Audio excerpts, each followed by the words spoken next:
एक बार श्रद्धा विश्वास के साथ हम लोग जयकारी करें। बोलिए श्री सद्गुरु महाराज की जय। श्री सद्गुरु महाराज की जय। श्री सद्गुरु महाराज की जय। नमामि अमित ज्ञान रूपम कृपालम अगम बोध दाता सुबुधि निधि विशालम क्षमाशील यति धीर गंभीर ज्ञानम धर्म कील दृढ़ धीर समधीर ध्यानम जगत त्राणकारी अघारी उदारम भगत प्राण रूपम दया गुण अपारम नमो सद्गुरुं ज्ञान दाता सुस्वामी नमामि नमामि नमामि नमामि। महाराज सद्गुरु हैं राजन को राजा है जिनकी कृपा से सरे सर्व काजा भने में ही सोई परम गुरु नमामि नमामि नमामि नमामि नमामि। धन्य धन्य सद्गुरु सुखद महिमा कही न जाय जो कछु कहूँ तुम्हारी कृपा मोते कछु न बसाए। अव्यक्त रूप में सर्वत्र विराजमान परमाराध्य सद्गुरु महाराज के पावन पाद पद्मों में कोटि कोटि नमन।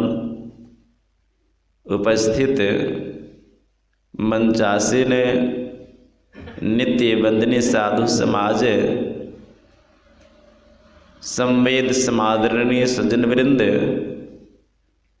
भक्तिमती माताओं तथा धर्मशिला बहनों सभी को मेरा कोटि कोटि नमन। ध्यान साधना शिविर के आज 8वें दिन के प्रथम पाली में हम लोग सादर उपस्थित हैं।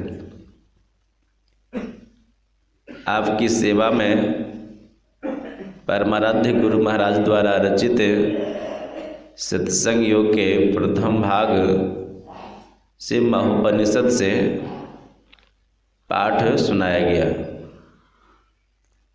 उसके उपरांत सद्गुरु कबीर साहब की वाणी और गुरु महाराज की वाणी। महोपनिषद के ऋषि बतलाते हैं यदि आप मुक्ति प्राप्त करना चाहते हैं, मुक्ति धाम को जाना चाहते हैं, तो उनके दरवाजे पर जो 4 द्वारपाल हैं उनसे पहले मिलना होगा। पहले यह जानना चाहिए मुक्ति कहते किनको है। मुक्ति को जानने के पहले आपको बंधन को जानना पड़ेगा। इसका मतलब मुक्ति हम तभी प्राप्त करना चाहते हैं जब हम बंधे हुए हैं। यदि हम आप बंधे हुए नहीं रहते तब मुक्ति प्राप्त करना नहीं चाहते। कोई बंध दशा में है तब तो वो मुक्ति प्राप्त करना चाहता है। तो गुरुदेव महाराज की वाणी माया कि यह जीव बंध अवस्था में है। इस जीव को अपना ज्ञान नहीं है।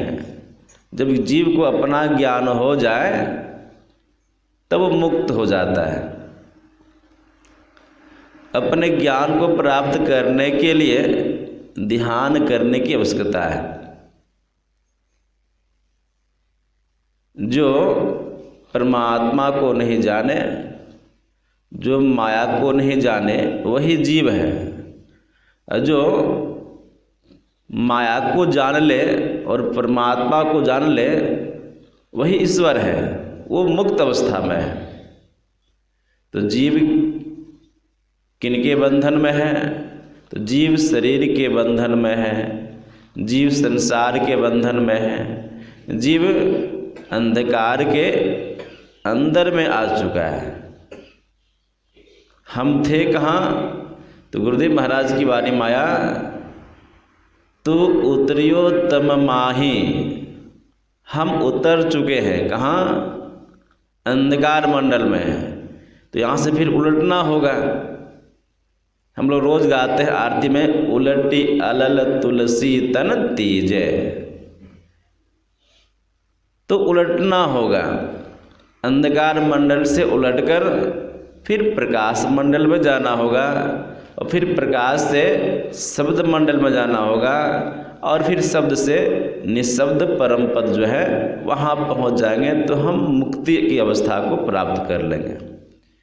गुरुदेव महाराज की वाणी माया, जीवात्म प्रभु का अंश है, जैसे अंश नभ को देखिए, घट मठ प्रपंचन जब मिटे नहीं, अंश कहना चाहिए।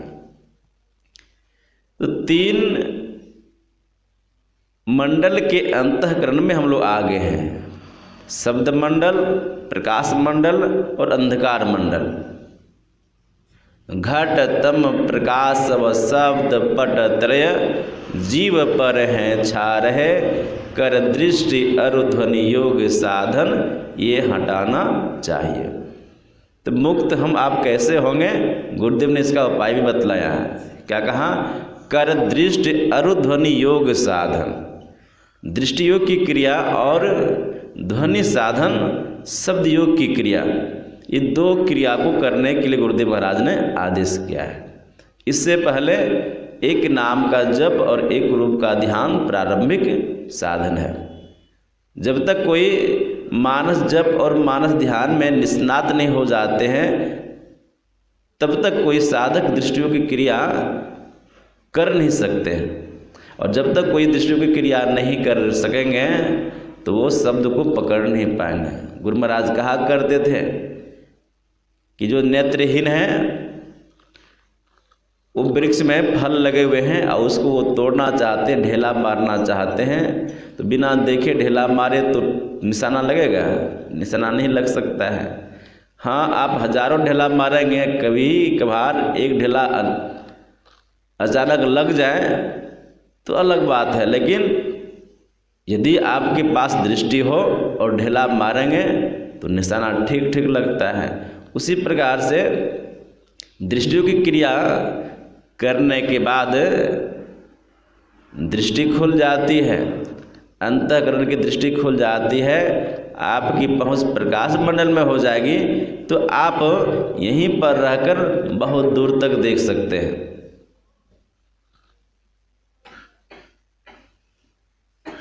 एक बिंदुता दूरबीन हो, दूरबीन क्या करे। जो एक बिंदुता को प्राप्त कर लेते हैं, बहुत दूर तक वो देख सकते हैं और सुन भी सकते हैं। इस संसार में कहाँ कहाँ क्या क्या तमाशा हो रहा है वो सब कुछ जान सकते हैं।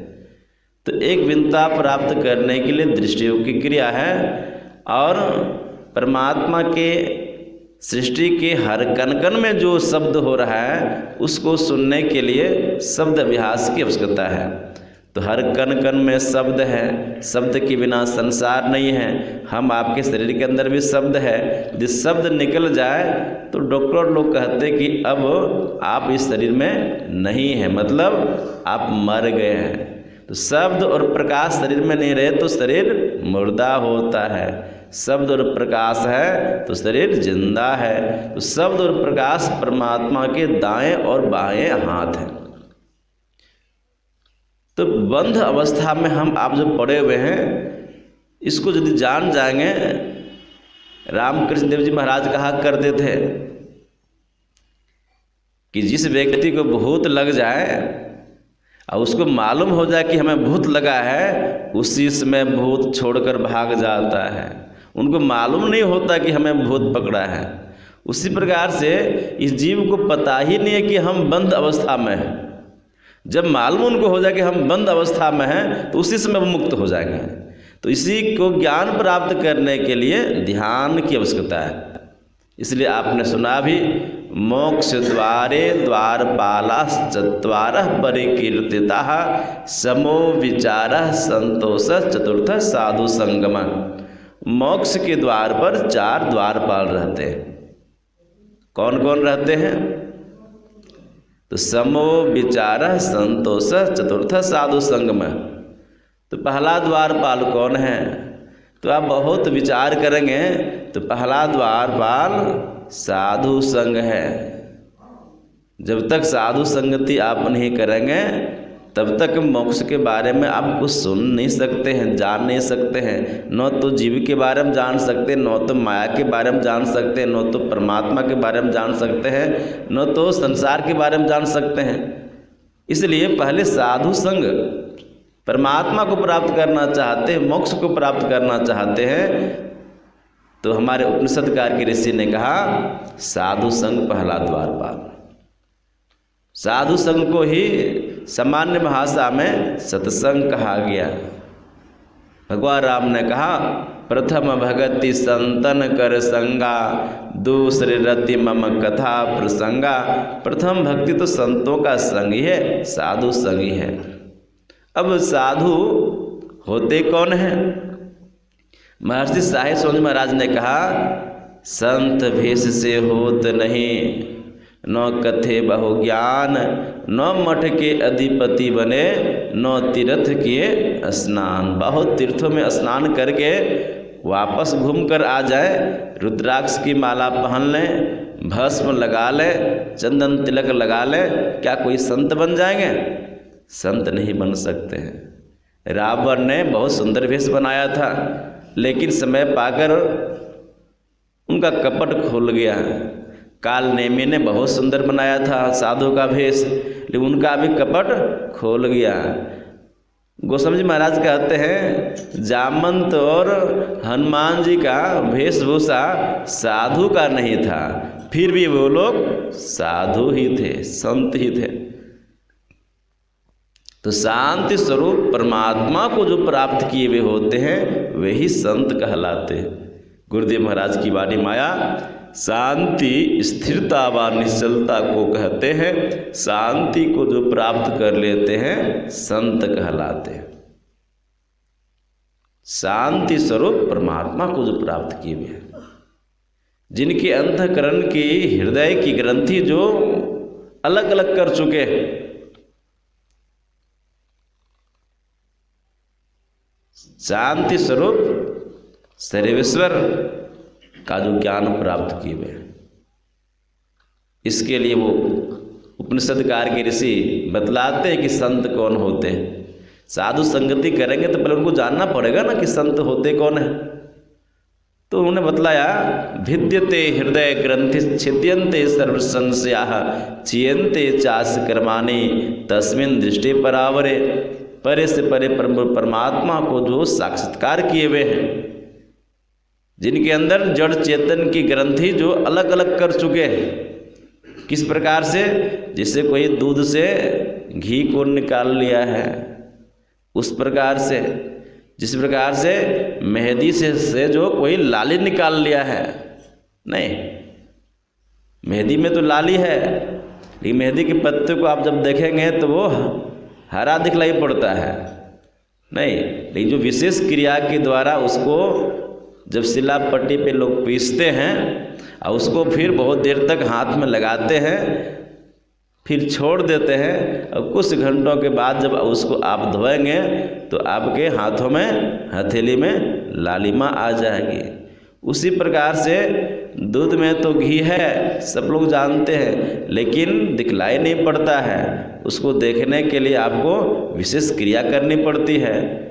और उसको जब आप दही जमाएंगे, उसको फिर उसको मंथन करेंगे, मक्खन निकलता है। मक्खन को फिर अब अग्नि पर देंगे, वो ताप पर देंगे, तब उससे असार तत्व जलकर राख हो जाता है, सार तत्व घी बचता है। वह घी यदि आप फिर दूध में मिला देंगे तो रहेगा तो उसी में, लेकिन उससे ऊपर रहता है। उसी प्रकार से संत महापुरुष लोग संसार में साधन के द्वारा जड़ चेतन की ग्रंथि को अलग कर लेते हैं, सार को ग्रहण कर लेते हैं, असार को छोड़ देते हैं, सार स्वरूप परब्रह्म परमात्मा को प्राप्त कर लेते हैं, शांति को प्राप्त कर लेते हैं। वे भी हम आपके समान ही रहते हैं, वे भी इस संसार में खाते पीते हैं, लेकिन इस संसार में रहकर संसारिकता से वो ऊपर रहते हैं। पहला द्वारपाल साधु संग। तो साधु संग करेंगे ज्ञान होगा, सार असार का ज्ञान होगा। बिनु सत्संग विवेक न होई, राम कृपा बिनु सुलभ न सोई। महर्षि संत श्री परम जी महाराज से किसी ने पूछा कि महात्मन संत किसे कहते हैं? तो उनकी वाणी में आया है, माया ठगती जगत को, माया ठगे न कोई, जो माया को ठगे संत कहावे सोय। वे संत होते हैं। किसी ने महर्षि साईं महाराज से पूछा कि महात्मन आप बतलाइए संत किसे कहते हैं? वो बतलाते हैं, शांति पद सबसे बड़ा, उससे बड़ा न कोई, जो उस पद से जा मिले संत कहावे सोय। तो इस संसार में जितने संत हुए हैं सभी की वाणी एक ही है, कहने की भाषा शैली अलग अलग है। जे पहुँचे ते कही गए, तिन कही एक ही बात, सबे सियाने एक मत, तिन कही एक ही जात। साधु संग करते करते विवेक की प्राप्ति होगी, फिर आप उनसे ज्ञान ग्रहण करेंगे तो एकांत में बैठने की आदत बन जाएगी। रामकृष्ण देव जी महाराज कहा करते थे, ध्यान कहाँ करोगे? तो उन्होंने कहा, ध्यान मन में करो, नहीं तो घर के कोने में करो, नहीं तो वन में करो। 3 स्थान में ध्यान करने के लिए उन्होंने आदेश दिया है। मन में करो तो गुरु महाराज ने हम लोग को सिखला दिया है, नहीं, सर्वक्षण गुरु मन जो में ही रहे हो, निश्चय निर्वाण होए संत सब कहे हो। मन में जप करने के लिए गुरुदेव ने हम लोग को बतला दिया है। काम करते हुए आप मोटरसाइकिल पे चल रहे हैं, खेत पर काम कर रहे हैं, चाहे आप बर्तन साफ कर रहे हैं, चाहे आप भोजन बना रहे हैं, तब भी आपके मन में हर समय गुरु मंत्र रहे। नहीं, गुरुदेव ने कहा जब ऐसा जब हो जाए ना, हर समय सर्व क्षण गुरु मन, हर एक क्षण हर एक पल पल में गुरु महाराज का मंत्र जो है आपके मन में रहे, मन अलग नहीं रहे, तब गुरुदेव कहते हैं तब फिर तुम निश्चय जानो निर्वाण को प्राप्त कर लोगे। सभी संत कहते हैं। तो एकांत में जब बैठेंगे और गुरु प्रदत्त मंत्र का जब चिंतन करेंगे, उनके स्वरूप का चिंतन करेंगे, ईश्वर का चिंतन करेंगे, इसी का नाम है विचारना। दूसरा द्वारपाल क्या हो गया? विचारना। पहला द्वारपाल साधु संग, दूसरा द्वारपाल विचारना। विचारना मतलब किनका विचार करना है? संसार का विचार करना है? नहीं, वो तो सार तत्व है, सार तत्व का चिंतन करना, जो गुरु महाराज ने बतलाया उसका चिंतन करना, गुरु मंत्र का जप करना, गुरु मूर्ति का ध्यान करना, मानसी पूजा करना, और उस मानसी पूजा में अपने मन को इतना तल्लीन कर दिया जाए, इतना तल्लीन कर दिया जाए जिस प्रकार से बहोरा कमल के रस को चूसने के लिए तल्लीन हो जाता है। सूर्यास्त कब हो जाता है पता नहीं चलता है, पंखुड़ियाँ बंद हो जाती हैं, उनको ज्ञान का प्रवाह नहीं रहता है। उसी प्रकार से मन इस प्रकार से तल्लीन हो जाए गुरु मूर्ति में, संसार का चिंतन नहीं करे, विषयों का चिंतन करना अच्छा नहीं है, परमार्थ का चिंतन करना शुभ है। तो दूसरा द्वारपाल विचारना। जब आप ध्यान करेंगे, एकांत स्थान में चिंतन करेंगे, तो सम की भक्ति होगी, छठ दम शील विरति बहुकर्मा, निरति निरंतर सज्जन धर्मा, सातम सम मोहिमय जग देखा, मोते संत अधिक कर लेगा। सम की भक्ति करने के पहले दम की भक्ति करनी पड़ती है। छठ दमशील। दमशील की भक्ति क्या है? भगवान राम ने कहा इंद्रियों को रोकने का स्वभाव बनाना। हमारी इंद्रियां कितनी हैं?